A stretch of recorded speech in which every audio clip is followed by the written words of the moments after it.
গল্পের শুরু হয় ইউক্রেনের একটা গ্রামে। এখানে আমাদের ছোট একটা ঘর দেখানো হয়, যেখানে এক দম্পতি হাসি খুশি তাদের জীবন পার করছে। এই ঘরে থাকা মানুষটির নাম নিকোলা আর তার ওয়াইফের নাম নাস্টিয়া। নাস্টিয়া একজন চিত্রশিল্পী আর গাছের ডালের সাহায্যে অনেক ধরনের স্ট্যাচু বানায়। আর নিকোলা একজন শিক্ষক, সে পাশের একটা স্কুলে বাচ্চাদের ম্যাথ পড়ায়। নিকোলা অনেক ভালো শিক্ষক, এখানকার সকল বাচ্চারাই খুশি ছিল, শুধুমাত্র ইভেন ছাড়া। ইভেন যে অনেক খারাপ একটা ছেলে। ইভেন প্রতিদিন তার শিক্ষক নিকোলাকে জ্বালাতন করত। ইভেন ধনী ঘরের ছেলে ছিল, যেখানে নিকোলা ছিল গরিব। এই জন্য সে নিকোলার চেহারা আর পোশাক নিয়ে মজা করত। ইভেন চাইতো তার জ্বালাতনে সে যেন রেগে তার গায়ে হাত তোলে, যাতে সে তার বিরুদ্ধে অভিযোগ জানিয়ে তাকে স্কুল থেকে বের করতে পারে। কিন্তু নিকোলা অনেক শান্ত মানুষ ছিল, তার এসব নিয়ে কোনো মাথা ব্যথা ছিল না। সে তার জীবনে অনেক খুশি ছিল। নিকোলার ঘরে কোনো টিভি ছিল না, তাই সে বাইরের দুনিয়ার ব্যাপারে জানতে পারতো না। একদিন নিকোলা তার স্কুলের টিভিতে জানতে পারে রাশিয়া ইউক্রেনের উপর আক্রমণ করেছে আর অনেক সেনাকে মেরে ফেলেছে। ওই দিন বিকেলে যখন সে ঘরে ফিরে আসে, সে জানতে পারে নাস্টিয়া প্রেগনেন্ট। এতে নিকোলা অনেক খুশি হয় আর তারা দুজন মিলে সেলিব্রেট করে। পরের দিন সকালে তার সাইকেলে চড়ে স্কুলের দিকে যেতে থাকে।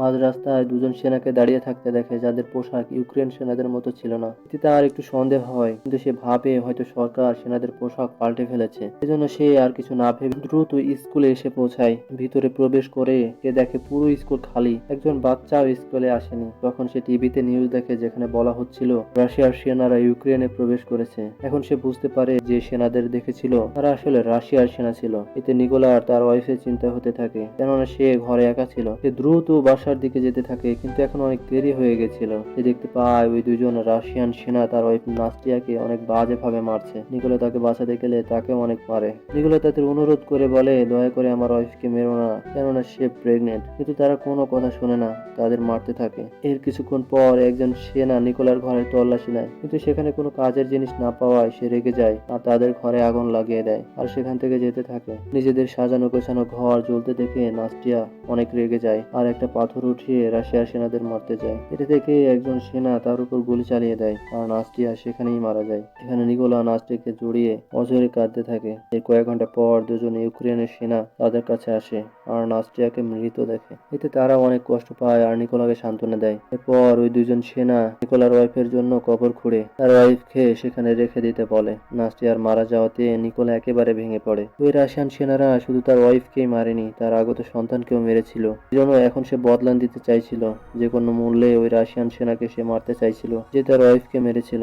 এজন্য তাকে ইউক্রেন সেনাতে যোগ দিতে হবে। তাই ওই দুজন ইউক্রেনীয় সেনাকে অনুরোধ করে বলে তাকে যেন সাথে নিয়ে যায়। এতে তারাও রাজি হয় আর তাকে সাথে নিয়ে সেনা ক্যাম্পে আসে। কিন্তু এখানকার অফিসার তাদের উপর রেগে যায়, নিকোলাকে সেনাতে নিতে চায় না। তিনি আর মনে করে নিকোলা রাশিয়ার গুপ্তচর হতে পারে। এরপর ওই দুজন সেনা আর নিকোলা সিনিয়রকে সবটা বলে, কিভাবে রাশিয়ার সেনারা তার ওয়াইফকে মেরে তার ঘর জ্বালিয়ে দিয়েছে। সবকিছু শুনে সিনিয়র রাজি হয়ে যায় নিকোলাকে সেনাতে ভর্তি করার জন্য। পরের দিন থেকে তার ট্রেনিং শুরু হয়ে যায়। কিন্তু নিকোলার ট্রেনিং করতে অনেক কষ্ট হচ্ছিল। সে তার পুরো জীবনে বাচ্চাদের ম্যাথ পড়িয়েছে, তার বন্দুকের ব্যাপারে কোনো অভিজ্ঞতা ছিল না। যখন সকল সেনারা বন্দুক অ্যাসেম্বল করছিল, সেখানে নিকোলা সবার শেষে ছিল। এতে ওই সিনিয়রের মনে হচ্ছিল নিকোলা কখনো ভালো সেনা হতে পারবে না। কিন্তু নিকোলা হাল ছাড়ে না। একদিন রাতে নিকোলা তার সিনিয়রকে বলে তাকে তার নাম ধরে না ডাকতে। সে বলে তার কোড নেম রাভেন। এতে সিনিয়র তাকে বলে কোড নেম এত সহজে পাওয়া যায় না, তার জন্য উদ্দেশ্যের জন্য অনেক বড় কিছু করতে হয়।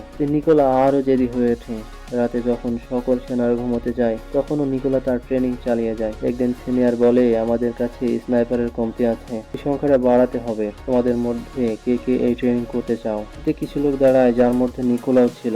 নিকোলাকে দেখে সবাই হাসতে থাকে। সিনিয়র বলে, তুমি এখনো গান অ্যাসেম্বল করতেই পারো না, তুমি কিভাবে একজন স্নাইপার হবে? এতে নিকোলা বলে, আমি একজন ভালো স্নাইপার হতে পারবো, এই জন্য আমাকে একটা সুযোগ দেওয়া হোক। এতে সিনিয়র তাকে একটা বন্দুক দেয় আর তাকে 20 সেকেন্ডের মধ্যে অ্যাসেম্বল করতে বলে। নিজেকে প্রমাণ করতে নিকোলা নিজের চোখ বেঁধে নেয় আর দ্রুত বন্দুক খুলে আবার লাগিয়ে দেয়, তাও মাত্র 18 সেকেন্ডে। নিকোলার এই সাফল্য দেখে সবাই অবাক হয়ে যায়। যারা একটু আগে হাসছিল, তারা এখন তার জন্য তালি বাজাতে শুরু করে।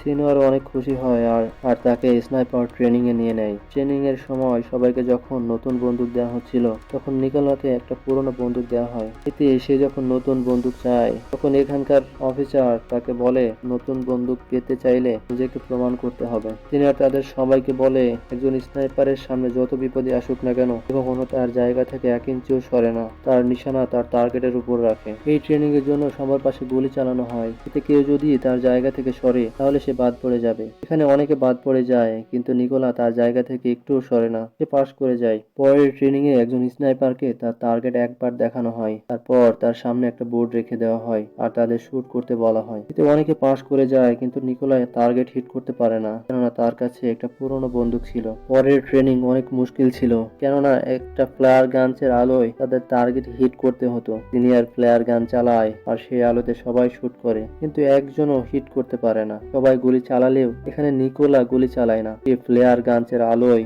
তার টার্গেট ভালো করে দেখে নেয় আর পরে পারফেক্ট শুট করে। এটা দেখে সিনিয়র অবাক হয়ে যায়, কেননা এর আগে এটা কেউ করতে পারেনি। এখানে সিনিয়র তার কোড নেম রাভেন তাকে দিয়ে দেয়। এভাবে দিন পার হতে থাকে, নিকোলার ট্রেনিং শেষ হয়ে যায়। একদিন তাকে বলা হয় রেডি হয়ে মিশনে যাবার জন্য। এখানে নিকোলা ও তার টিম লোকেশনে পৌঁছায় আর নিশানা লাগিয়ে বসে যায়। তারা গুলি চালাতে যাবে, তখনই একটা গাড়ি সেখানে চলে আসে আর রাশিয়ান সেনারা ওই গাড়িটা থামায়। গাড়ি থেকে তাদের নামিয়ে তাদের পাসপোর্ট চেক করে আর গাড়ির তল্লাশি নেয়। সবকিছু ঠিক থাকায় তাদের যেতে দেয়, তাদের পাসপোর্ট তাদের কাছে রেখে দেয়। যখন পাসপোর্ট ফেরত চায় তখন রাশিয়ান সেনারা তাদের অনেক মারে। দিকে কর্নেল তাদের ফায়ার করার আদেশ দেয় আর এক পলকে সবাইকে মেরে ফেলে। এভাবেই তাদের প্রথম মিশন সফল হয়। তারা যখন তাদের ক্যাম্পে ফেরত আসে তখন নিকোলা দেখে তাদের অনেক সাথী সেখানে নেই। সে যখন জিজ্ঞেস করে তাদের সাথীরা কোথায়, এতে তাকে বলা হয় তাদের অন্য একটা মিশনে পাঠানো হয়েছে। পরের দিন নিকোলা জানতে পারে ওই মিশনে যাওয়া তার অনেক সাথী মারা গেছে, যাদের মেরেছে একজন রাশিয়ান স্নাইপার যার নাম শ্রী, যে অনেক ভয়ঙ্কর স্নাইপার। এভাবে কিছুদিন পার হয়ে যায় আর নিকোলা তার সাথীদের সাথে পরের মিশনে বেরিয়ে পড়ে। লোকেশনে পৌঁছানোর পর তারা সেখানে তার পাশে অনেক ল্যান্ড মাইন লাগায় আর নিজেদের পজিশন নিয়ে বসে যায়। এর কিছুক্ষণ পর সেখানে রাশিয়ান সেনারা চলে আসে, যাদের মধ্যে ইভেনও ছিল।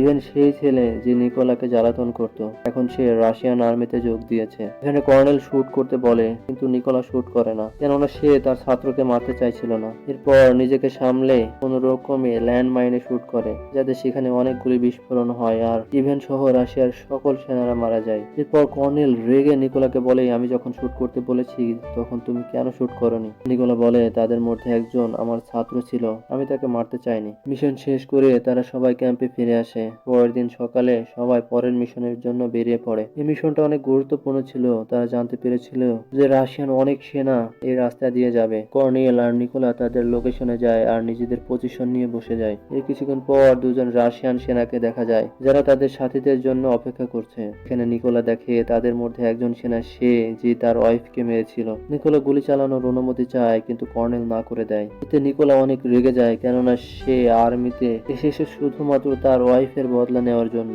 এজন্য সে আবারও গুলি চালানোর অনুমতি চায়, কিন্তু এবারও কর্নেল অনুমতি দেয় না। এখানে সে আর নিজেকে ধরে রাখতে পারে না আর সে শুট করে দেয় আর ওই রাশিয়ান সেনা সেখানেই মারা যায়। কিন্তু খারাপ ব্যাপার এটা ছিল, রাশিয়ান সেনারা তাদের লোকেশন জানতে পেরে যায়। এখানে রাশিয়ান স্নাইপার শ্রীও তার পজিশনে ছিল, সেও তাদের লোকেশন জানতে পেরে যায়। কর্নেলও এটা জানতো যে শ্রী হয়তো আশেপাশে আছে, তাই সে তাকে খুঁজতে থাকে, কিন্তু তাকে খুঁজে পাবার আগেই শ্রী শট নেয় আর কর্নেল সেখানেই মারা যায়। এখন নিকোলা বুঝতে পারে সে কত বড় ভুল করেছে। এর মধ্যে রাশিয়ান সেনারাও নিকোলার উপর আক্রমণ শুরু করে দেয়। নিকোলা কর্নেলের বডি সাথে নিয়ে পিছু হটতে থাকে। অনেক কষ্টে সে সেখান থেকে বেঁচে ফিরে আর আর্মি ক্যাম্পে চলে আসে। কর্নেল মারা যাওয়াতে সে নিজেকে দোষী মনে করে আর প্রতিজ্ঞা করে স্ত্রীকে সে মেরে ফেলবে আর কর্নেলকে মারার বদলা নেবে। এর কিছুদিন পর দুজন রাশিয়ান স্নাইপারের সন্ধান পায়। সে দ্রুত মিশনে বেরিয়ে পড়ে আর লোকেশনে যায়। সে একজন রাশিয়ান স্নাইপারকে সহজে মেরে ফেলে, কিন্তু অপর রাশিয়ান স্নাইপার নিকোলাকে দেখে ফেলে। সে শুট করে দেয় আর গুলি যে লাগে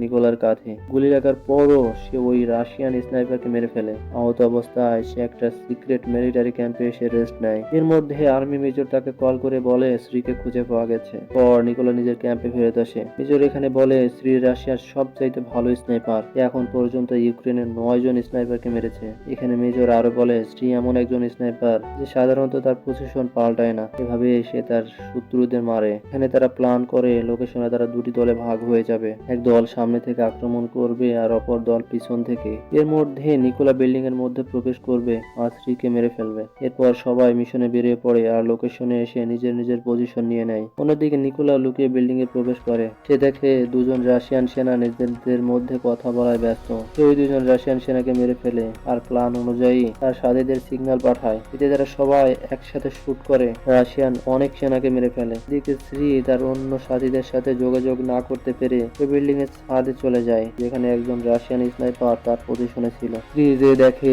ওই রাশিয়ান সেনা মারা গেছে, সে ভয় পেয়ে যায়। সে বুঝতে পারে ইউক্রেন সেনারা তাদের চারপাশ থেকে ঘিরে ফেলেছে। সে তার ক্যাম্পে কল করে আর সাহায্য চায়, কিন্তু তাকে বলা হয় ব্যাকআপ টিমের পৌঁছাতে 10 মিনিট সময় লাগবে। এরপর সে তার পজিশনে ফেরত আসে আর ইউক্রেন সেনাদের খুঁজতে থাকে। আর তখনই সে দেখে তার সামনে একটা স্ট্যাচু রাখা। সে কিছু বোঝে ওঠার আগেই নিকোলা তার উপর আক্রমণ করে, ছুরি মেরে মেরে তাকে সেখানেই মেরে ফেলে। কিছুক্ষণ পর এখানে ব্যাকআপ টিম এসে পৌঁছায় আর স্ত্রীকে কল করে। নিকোলা কল উঠায় আর বলে তারা সবাই মরতে চলেছে। এটা বলে গাড়ির ড্রাইভারের উপর গুলি চালায়। গুলির শব্দে রাশিয়ান সেনাদের মধ্যে আতঙ্ক ছড়িয়ে পড়ে। গাড়ি থেকে নেমে তারা পজিশন নিতে থাকে, কিন্তু তারা জানতো না ইউক্রেনীয় স্নাইপার তাদের নিশানায় রেখেছে। তারা সব রাশিয়ান সেনাদের মেরে ফেলে। এর কিছুদিন পর নিকোলা তার ওয়াইফের কবরের কাছে যায়। সে তার বদলা নিতে পেরেছিল। এখানে সে শপথ নেয় জীবনের শেষ পর্যন্ত তার দেশকে সে রক্ষা করবে। এখানেই গল্পটি শেষ হয়ে যায়। ভিডিওটি যদি ভালো লেগে থাকে তাহলে আমাদের সাথেই থাকুন। ধন্যবাদ।